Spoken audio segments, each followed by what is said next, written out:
Rede Notícia, primeira edição, de volta pela tela da TV Horizonte, na América TV e no som da América FM. Agora em Belo Horizonte, 12 horas e 40 minutos. A gente começa uma conversa agora com o pré-candidato ao governo de Minas Gerais pelo PSTU, Rafael Duda, que está aqui nos nossos estúdios. Rafael, obrigado pela sua presença, obrigado por aceitar esse convite, para a gente já começar realmente, de fato, falar sobre as eleições. Já são vários os pré-candidatos que estão aí postos, né? Você, Gabriel Azevedo, do MDB, o próprio vice-governador Matheus Simões, do PSD. Já quero fazer uma pergunta bem direta. Qual é o principal desafio que vocês veem para ser enfrentado e ser vencido caso vocês consigam ser eleitos em outubro nas eleições para o governo? Obrigado pela sua presença. Boa tarde. Obrigado, André. Obrigado, Janaína. Primeiro, agradecer pelo espaço, né? O espaço, para nós do PST, é muito importante, né? Porque a gente tem pouco tempo de TV e etc. e tal. Bem, antes de entrar nesse tema geral da eleição, nós queremos só pontuar, né, de que domingo agora vai ser 25 anos, né?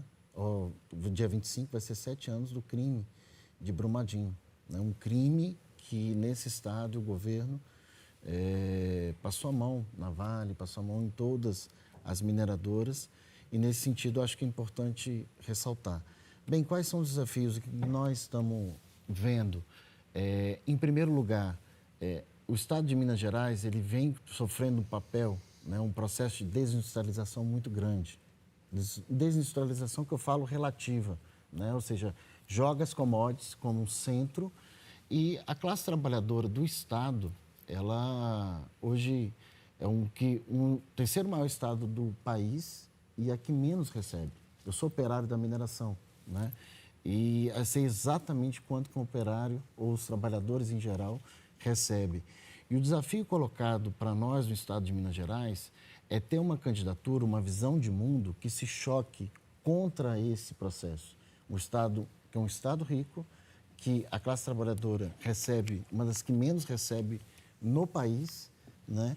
E em contrapartida, isenções fiscais para as grandes empresas, isenções fiscais, né? Ou seja, que só no governo que está planejado para o próximo ano, pelo governo Zema, é em torno de 25 bilhões de reais de isenção, e o Estado cada vez mais tendo menos incentivo ou menos dinheiro para saúde, educação, privatizações, um processo de privatização profundo nas estatais aqui de Minas Gerais, como a Copasa, né?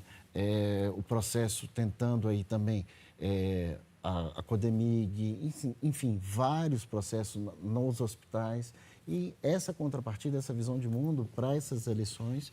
E o que nós, do PSTU, queremos é enfrentar essa visão de mundo. Enfrentar essa visão de mundo em que os bilionários aqui do Estado estão ganhando muito dinheiro, em contrapartida, a nossa população, os trabalhadores, estão caindo o seu nível de vida e os serviços cada vez mais precarizados. Ô, Rafael, eu estou aqui com um manifesto da pré-candidatura do PSTU aqui em Minas Gerais, um manifesto ainda que vai ser publicado, né? Mas você já passando aqui as informações para a gente, me chama a atenção também um pouco da sua história. Eu acho importante da gente apresentar, né, o Rafael Duda, para quem não o conhece ainda, operário da mineração, dirigente sindical em Congonhas, né? Sim. E você coloca aqui uma candidatura que expressa a necessidade da classe trabalhadora governar o Estado.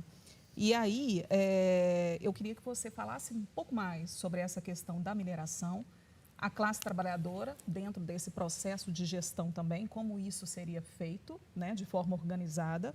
E há espaço para a gente trabalhar a mineração como uma parte importante do nosso estado, né, um estado que tem o potencial minerador gigantesco, mas ao mesmo tempo que precisa expandir, né, suas raízes, suas vertentes econômicas para outros tipos de atividades também.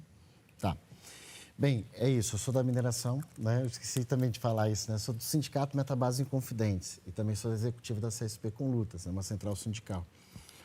Bem, sobre o tema mais geral da classe trabalhadora, gerir os recursos. O que nós do PSTU defendemos? Em primeiro lugar, para fazer isso, você tem que romper com todas as relações que nós temos hoje dentro do Estado. Ou seja, as relações em que os bilionários que determinam. Determinam como? Eles determinam a partir das suas representações e com concessões do próprio Estado. Mas romper como? Romper tem a ver com o seguinte, é colocar toda a riqueza que nós colocamos, a partir que a gente fala de conselhos populares ou com as organizações, em que eles decidam para onde que vão os orçamentos, quem que vai ter isenção ou não.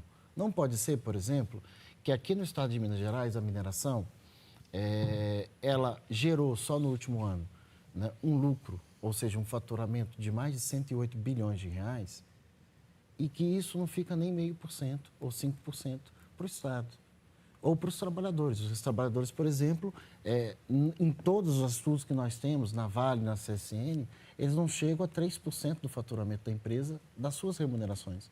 Como que você vai romper com isso? Como que os governos Zema, os governos anteriores ao Zema, do PT, eram dar concessões para as mineradoras? Isso não dá para ser assim.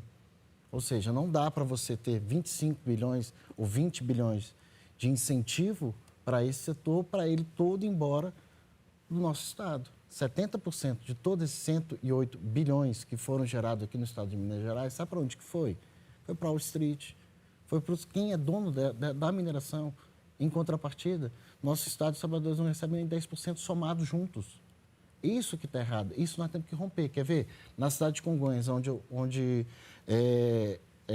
estou, né, no Metabase Inconfidentes, o governo Zema deu uma concessão para desapropriar todo um terreno para garantir a expansão da CSN.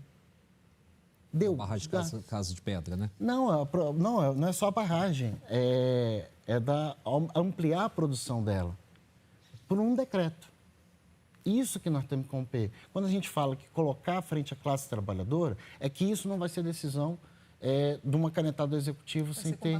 Vai ser compartilhado a partir que a gente chama de conselhos populares, ou conselhos de trabalhadores, ou conselhos... Ou seja, transformar a partir disso que as decisões do Estado estejam na mão da classe trabalhadora. E não, como é hoje, né, num gabinete, quem manda é a CSN, quem manda é a Vale, quem manda é a Fiat, quem manda são as grandes empresas do nosso Estado, porque as concessões, as liberações ambientais, tudo isso é a partir dessa perspectiva de quem? De garantir o lucro desses bilionários. Na nossa opinião, não pode ser assim.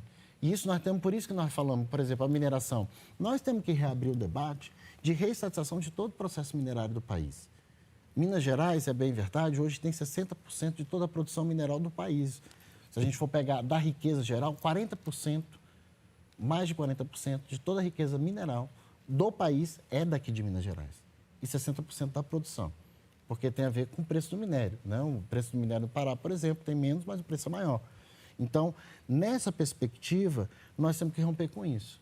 Sem discutir a mineração no estado de Minas Gerais, o controle dela sobre o Estado, ou seja, a partir dos conselhos populares, nós não vamos romper isso. Por quê? Porque senão a lógica não muda. É isso, o crime de Brumadinho, agora em domingo, vai completar 7 anos. Quem foi punido?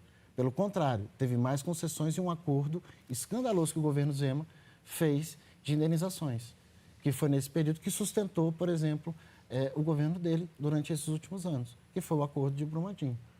Para o quê? Para atacar e fazer um rodanel, atacando sem conversar absolutamente com ninguém das comunidades. Sabe para quê? Para fazer uma via do minério, para Vale. Ou seja, quando ele fala do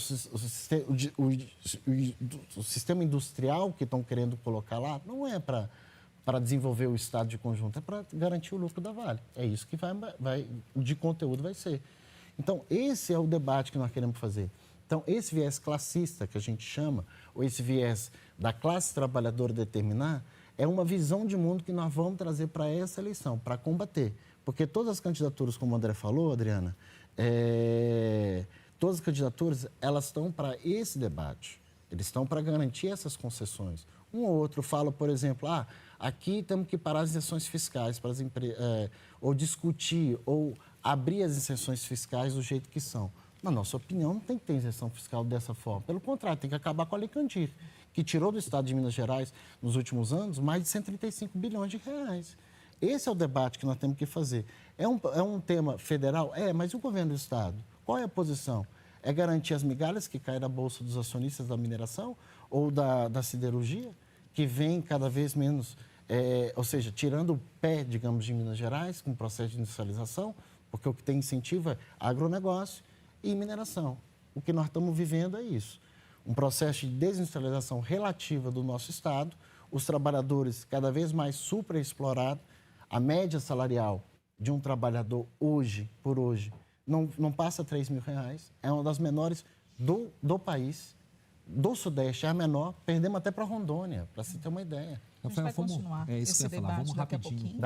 Está quase um debate, eu acho que a gente pode, daqui a um tempo você vai voltar, porque a gente vai fazer os debates aqui também, Rafael, mas é interessante a gente trazer, né, esses pontos de vista e é por isso também que a gente faz, né, essas entrevistas com os pré-candidatos para que você possa conhecer o perfil e também conhecer, né, as propostas, porque o que a gente deseja nessa eleição é uma eleição propositiva. Com certeza, é o que está todo mundo esperando. E a exposição, né, de modos diferentes de ver o mundo, modos diferentes de ver a economia e de agir na frente do governo de um Estado.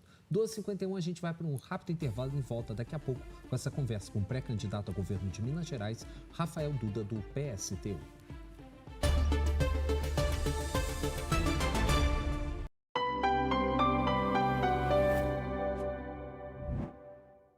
Temas que realmente impactam no seu dia a dia e o que realmente importa para você. Prestação de serviços, notícias, entrevistas e sua participação ativa. Juntos fazemos o Tribuna Livre, no rádio, na TV e na internet. Ao vivo, de segunda a sexta-feira, às 11 horas da manhã. Sabe onde rola a melhor balada? É no conforto da sua casa ou na rua do seu bairro. Pode ser até no sonzão do seu carro. A melhor balada é com Mega Mix na América. Sucessos de todas as décadas com DJ Joseph e apresentação de Genesi de Oliveira. De segunda a sexta, às 8 da noite, na América FM e América TV. Quer se conectar com o que importa? Com o aplicativo Vox, você tem o conteúdo da TV Horizonte e da América FM na palma da mão. Informação, cultura, educação em um só lugar. Digite Vox Rede Catedral no Google Play e no Apple Store e baixe o aplicativo no seu celular. Vox, a comunicação que aproxima, inspira e conecta.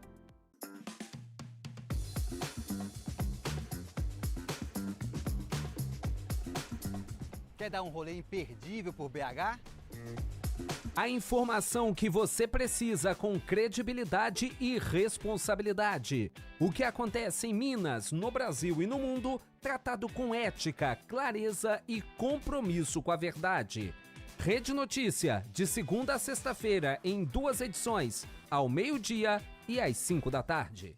No nosso placar Horizonte, o futebol mineiro ferve, com Atlético, Cruzeiro e América. Tem debate afiado, informação e muita zoeira do jeito que o torcedor gosta. Vem entrar no jogo com a gente de segunda a sexta-feira, das 7 às 8 da noite.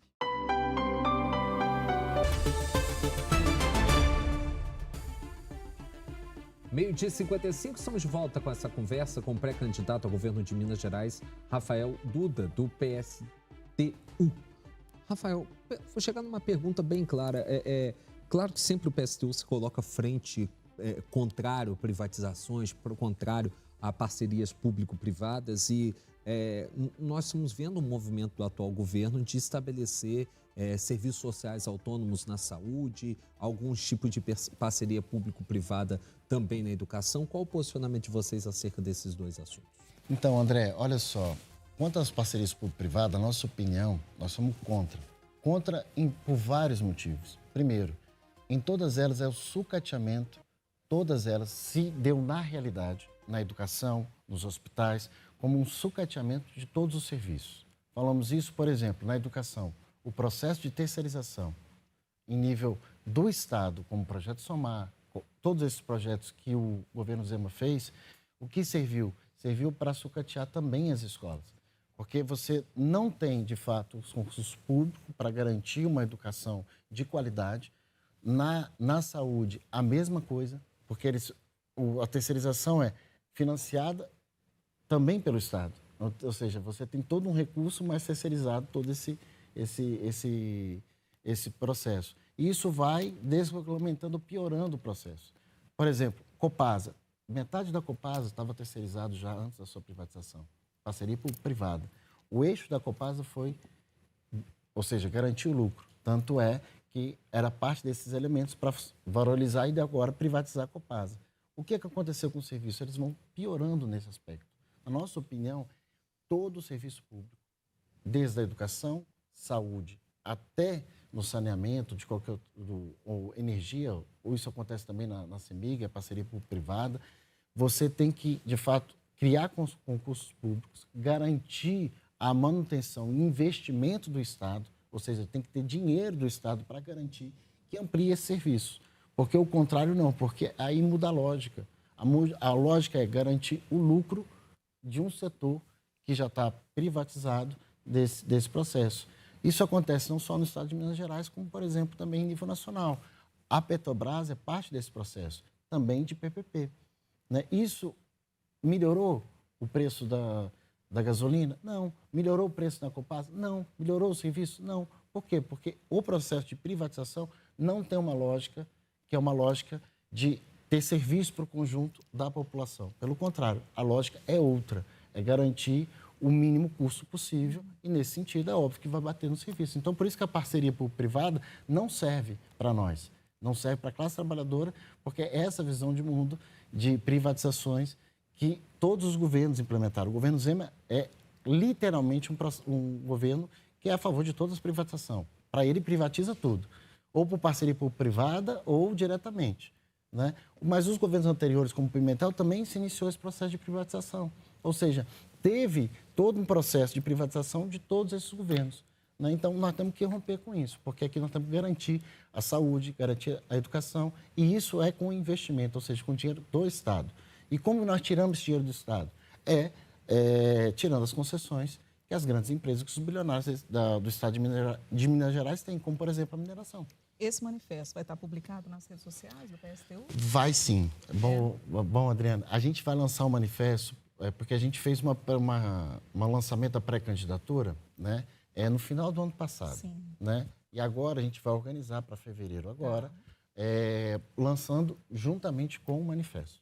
Né? Um manifesto nosso, com as nossas ideias, nossa visão de mundo. Né? Então, lançamento oficial em fevereiro. Provavelmente. E o que eu tenho a desejar, e a gente deseja aqui também, viu, o Rafael, é que você tenha sucesso, né, nessa empreitada. Primeira vez que você vai para o fronte aí para o governo do Estado, normalmente a Vanessa Portugal que vai. A Vanessa já agora, é candidata ao Senado. Agora está nas suas mãos, e aí a gente deseja boa sorte, e a gente vai se encontrar ainda, né, ao longo desse ano para a gente falar a respeito de eleições, né, André? Verdade. Obrigado pela sua presença aqui. Obrigado, Adriana. Obrigado, André. A gente agradece muito, né? Isso, a nossa candidatura do PSTU é uma candidatura que, de fato, nós queremos disputar a visão de mundo, né? A visão de mundo de se enfrentar. Não pode ser que a gente cria tanta riqueza e nós não ficamos com nada. Obrigada. Isso nós não podemos aceitar, tá bom? Obrigado. Obrigado a todos aí. Obrigado, TV Horizonte, a Rede de Notícias, pelo canal e pelo espaço. Obrigada. 1h em ponto, tá na hora de esporte aqui na tela da TV Horizonte, da América TV e da América FM, Júnior Brasil e as novidades do mundo da bola com Bola na Rede. Ô Júnior, é com você, a gente volta às 5 da tarde, tá? Com mais Rede Notícia. Ô Júnior, eu só sei te falar que jogo ruim aquele do Galo ontem, vou te contar. Não foi bom não, você tem razão, Adriana, grande abraço para você, André, amigos e amigas, grande abraço a todos vocês, Adriana, André, que é quem está ligado aqui com a gente depois do Rede, o Bola. Teve goleada e bom futebol.